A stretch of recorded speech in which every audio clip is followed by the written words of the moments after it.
Sarıgulov Dastan Islamovich, Kırgız Respublikasının eks-mamleketlik katçısı, mamleketlik kızmattın birinci darajadagı mamleketlik kengeşçisi, Kırgız Respublikasının Jogorku Kengeşinin eks-deputatı, Kırgız Respublikasında emgek singirgen kuruluşçusu, professor, 12 kiteptin jana 17 el aralık ilimi emgeklerden avtoru.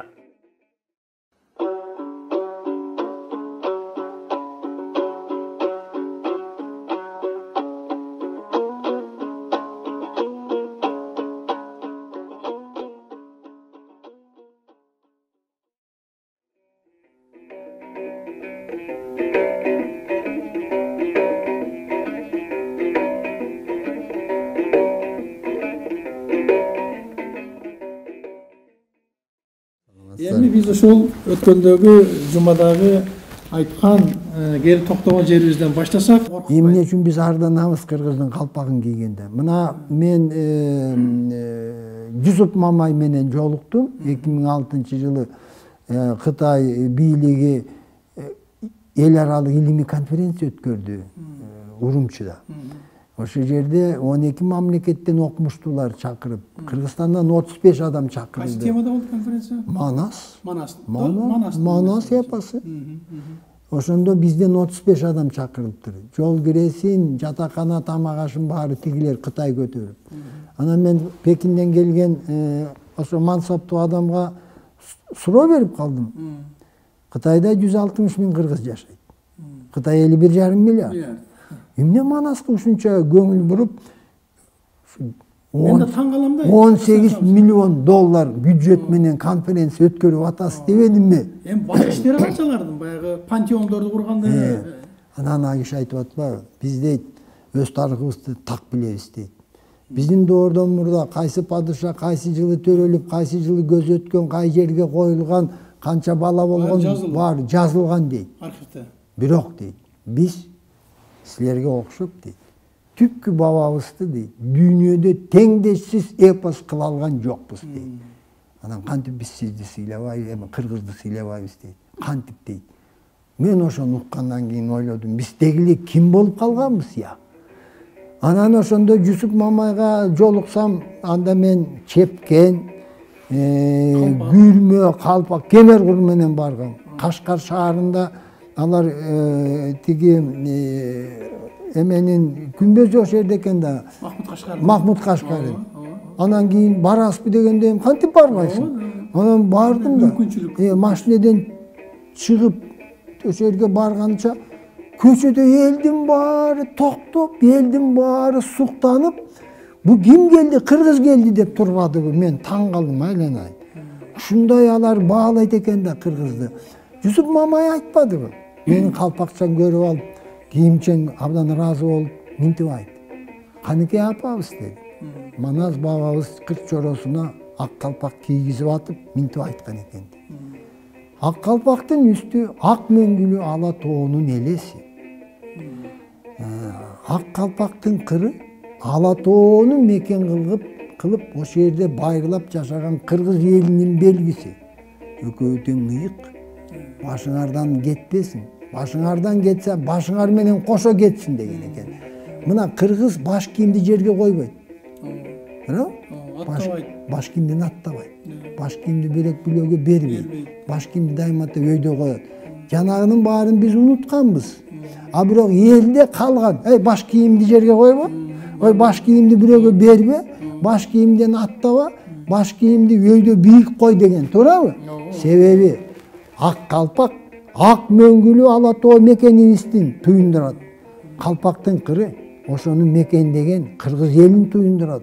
Ошон үчүн мекен дагы, эл дагы ар бир адамда башынан өйдө турат.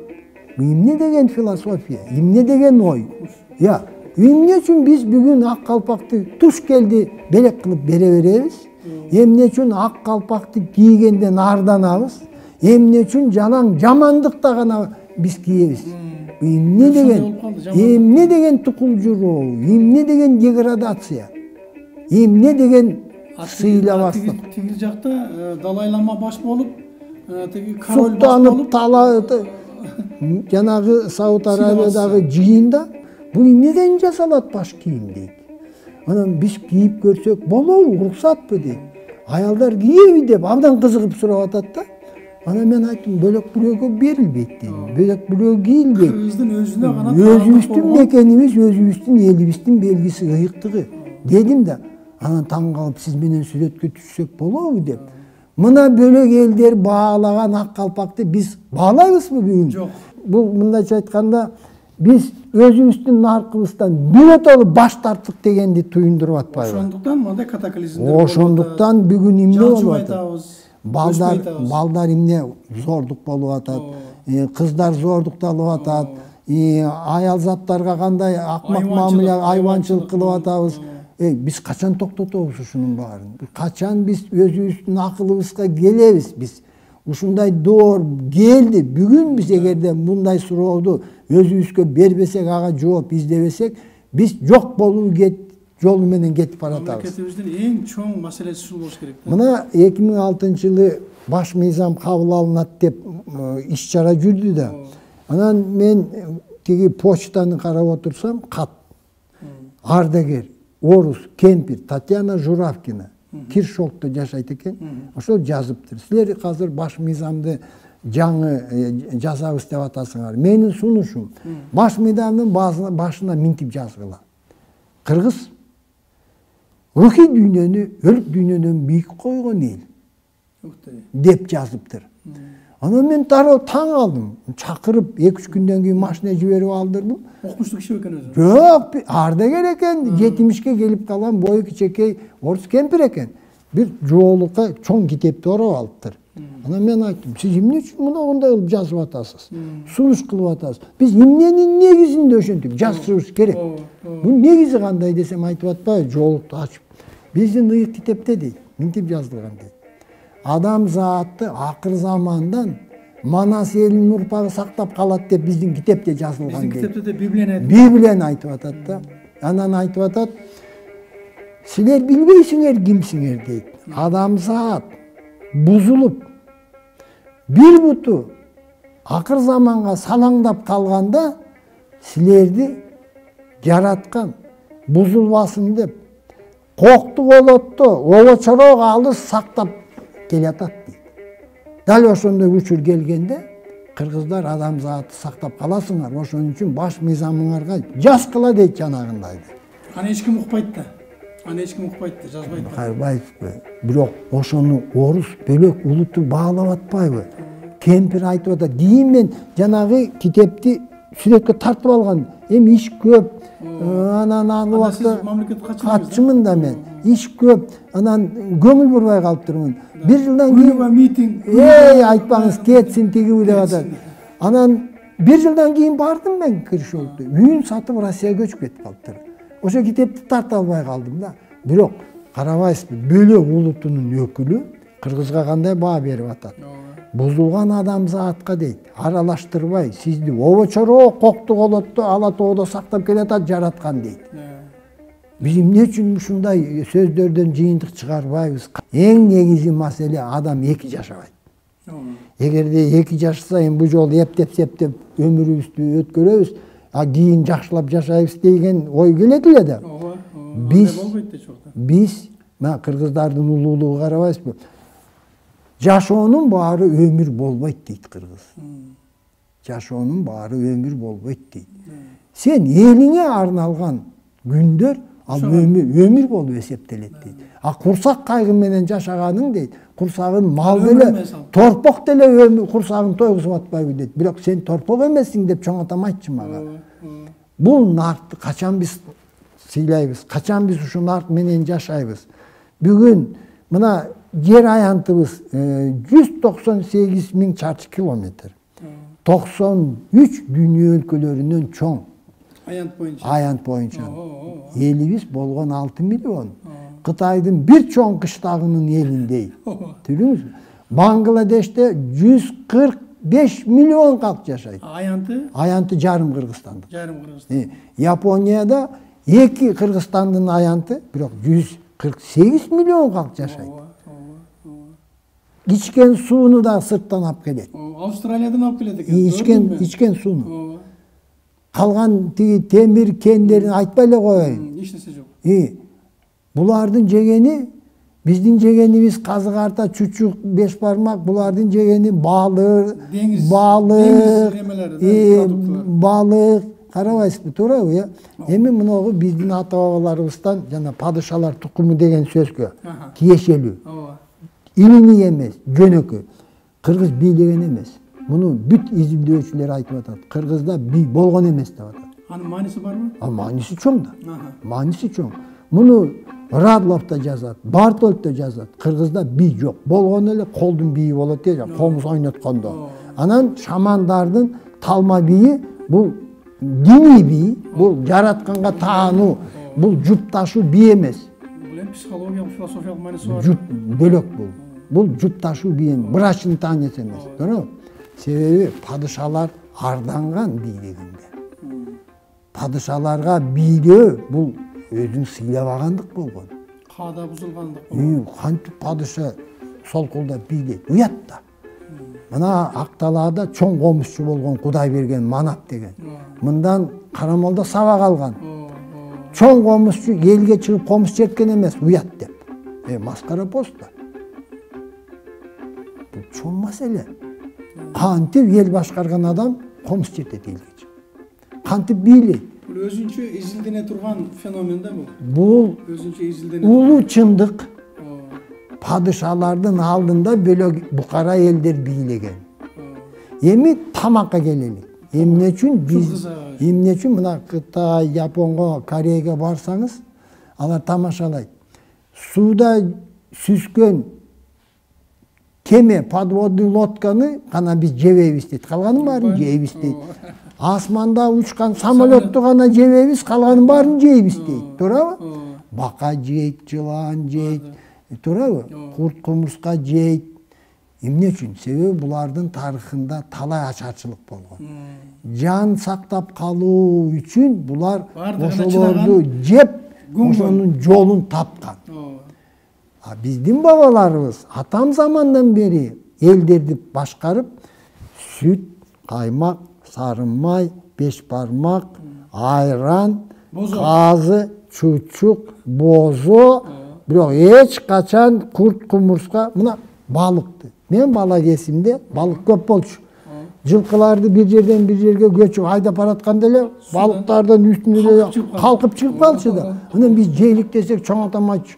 Ал суудун ээ, суудун курту, суудун ээси дечи. Мен чоң атам мага айтчу. Суудун куртун кантип жейсиң дечи. Анан баягы иттерге, дөбөттөргө берчүбүз. Көрсө азыркы форель менен маринканы берген экенбиз. Дефицит. Эми ушул жерден жыйынтык чыгарсак болот да. Кыргыз балыкты жеген эмес. Чочкону жеген эмес. Чочкону жеген эмес. Чочкон мындай да, мына жерде дөбө мүзөлөрдө койдун сөөгү, уйдун сөөгү, жылкынын сөөгү. Кыштактарда, байыркы кыштактарда калдыктарында ошол жаныбарлардын гана сөөгү, чочконуку жок. Бул биздин доордон 4000 жыл мурда. Андрон маданиятын, Афанас маданиятын чочкон сөөгү жок. Ыплас.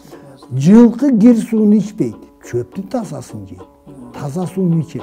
Анан байкасаңыздар, мына ат жаныбар суу ичкенден кийин эң аягында бүркүп коет. Кызык ошол э? Көрдүңүзбү? Мына мен көрүп калдым 3 жыл мурун чет өлкөдө ислам динин окуган бир кыргыз жигит келиптир. Анан ошол жерде бир айтып атат, сөз кылып телевизордон. Бир нече мусулман өлкөлөрүндө болдум дейт. Жалаң гана. Кыргыздар колун жууп дейт. Улуулата отуруп дейт. Каадасы менен дейт. Аларда андай жооп бербейт. Мына Куулов азыр жүрөт го. Бул баягы кызматта жүргөндө Араб өлкөсүнө барыптыр да. Анан баягы конок кылып аны кой союп ошентип. Анан эле ошол жерде үй ээсинин чеке баласы келип эле жан башталды дейт. Деп ичимен абдан чочуп кеттим дейт. Буларда улуу күчү деген жок. Мен өз көзүм менен көрдүм. Көрдүңүз? Мен өз көзүм менен көрдүм. Ошол эле Меккенин жанында ошо бизди коноктошту, койдун этин стол келип эле дасторкон үстүнө таштап койду экен. Анан эле ар кимиси жулуп алып эле шыйрагы шыйрактай, кабыргасын кабыргатай. Кыргыздын сөз адеби жулуп алып жей беришет экен. тамак ичүү адеби кыргыздын маданияты бар да тамак ичүүнүн, э? Ошону айтып атам, сөз адеби, тамак ичүү адеби, журум турум адеби. Мен бала кезекте жеңелерибиз бар эле, баары чачуштуктан. Анан отурганда дагы чоң апаларыбыз мындай эметип турчу да, тескеп турчу да, алдаантип отурба, тизеңди жап. Анан арыктан аттаганда, аллагы чачуштугуң шаңгырап атат го, тынчактабайсың, тынчат. Ушунун баары адеп, маданият болгонда. Караңызчы. Кыргыздар мисалы атын атаган эмес. Себеби намысын ооруп кийип койбойун деп сый тергеген, туурабы? Чоң бала, кичи бала, мырза бала деген, туурабы? Анткени атын атаган бул уже чектен өтүп кетүү деген сөз. Уже адепсиздик. Адепсиздик деген сөз. Сый урматты жоготуп коюу деген сөз, туурабы? Муну биз эмне үчүн баалабайбыз биз? Мына калың атчандар келсе, кимдин атын биринчи алат? Ким биринчи үйгө кирет? Ким төргө? Ким оң жагына? Иерархиясы бар. Жазылбаган мыйзам да. Бар. Баарынын өзөгүндө сый урмат, коркутуу эмес, байлыкты даңазалоо эмес, туурабы? Эмне үчүн биз ушул наркты жоготобуз дагы, анан кийин мынагы батыштын ыплас канализациясына кошулабыз. Анан ошону дагы сыймыктануу менен мынагы сүрөт музейинде жанагы мырка деген, жылаңач дегенде ошону цивилизация, маданият деп атпайбы? Болгондо дагы эл башкарган убактылуу өкмөттүн президенти айтып атат да, элеттеги эл мырка дейт. Айланайын. Муса Баятов, Атай Огонбаев, Көлдүн акелери, баатырлар бүт элеттен чыкканда. Туурабы? Эмне үчүн биз мындай мазактап, кемсинтүүнү чыдайбыз? Мунун баарын токтотуш керек да. Бардыгына илимий мамиле кылыш керек да. Эми келечекке биз улут алдында карыз, кыргызда сөз бар, жер эненин карызынан дейт. Денеңди берип кутуласың дейт. Улут алдында карызыңдан. Жаныңды берсең да кутула албайсың дейт. Кыргыздын наркы кандай? Кандай көрдүңүзбү? Эмне болгон карыз? Мен бир чоң миллионер бизнесменге айттым, айланайын, иним, сен улут алдында карызыңды унутпай жүрбөйсүңбү десем, сиз чочуп кетти. Мен карыз эмесмин эч кимге дейт. Карыз эмесмин. Мен карызым жок дейт. Мен айттым, токтоп. Бул мекенди душмандан 1000 жыл бою сен кан төгүп коргодуңбу? Жок. Манасты сен жараттыңбы?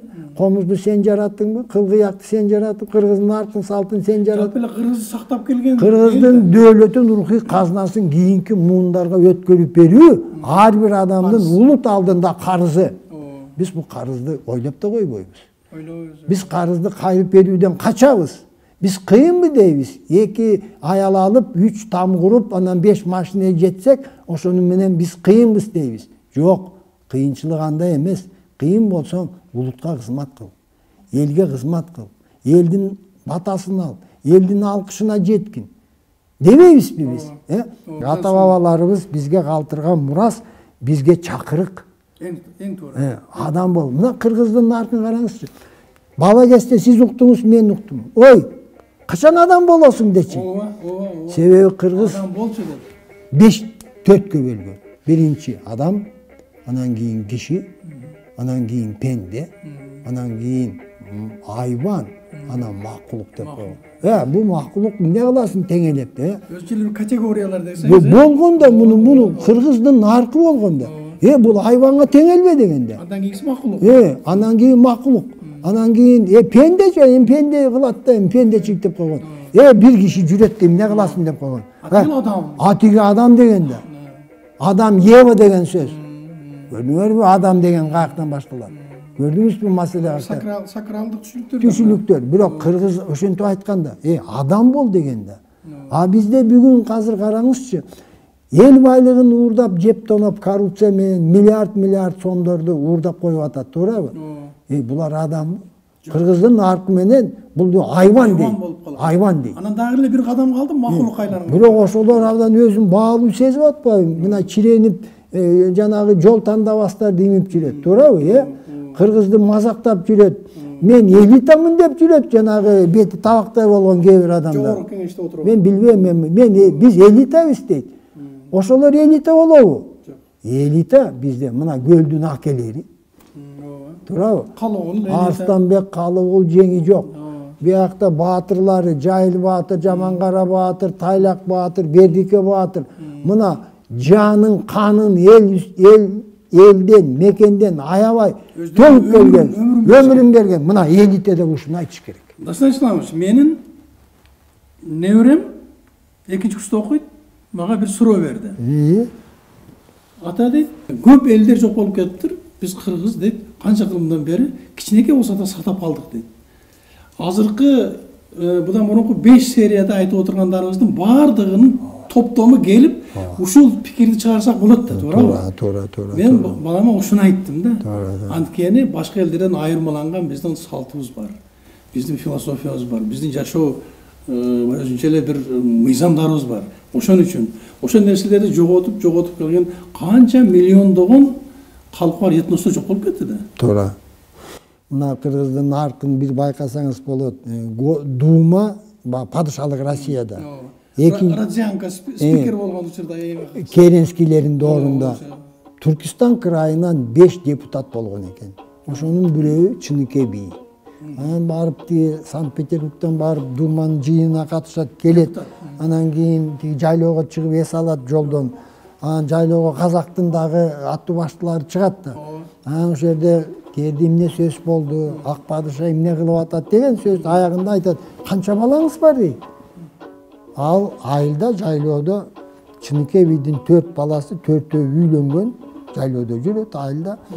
1,5 балам бар дейт. Элдин баары түшүнбөй калат. Балдардын көзү тирүү. Онда 1,5 деп айтты деп. Казактар да түшүнбөйт. Анан чечмелеп айтып берет. 3 балам дейт. Катын баласын багып, элге жаманы да жок, жакшысы да жок, үчөөүн бириктирип жарым деп эсептейм дейт. Элдин камын жеген, элге кызмат калган 1 балам бар. Баарын кошуп 1,5 деп айтып атпаймынбы дейт. Эмне деген нарк? Эмне деген нарк мына? Ушул нарк менен Кыргыз сакталып келген. Көрдүңүзбү?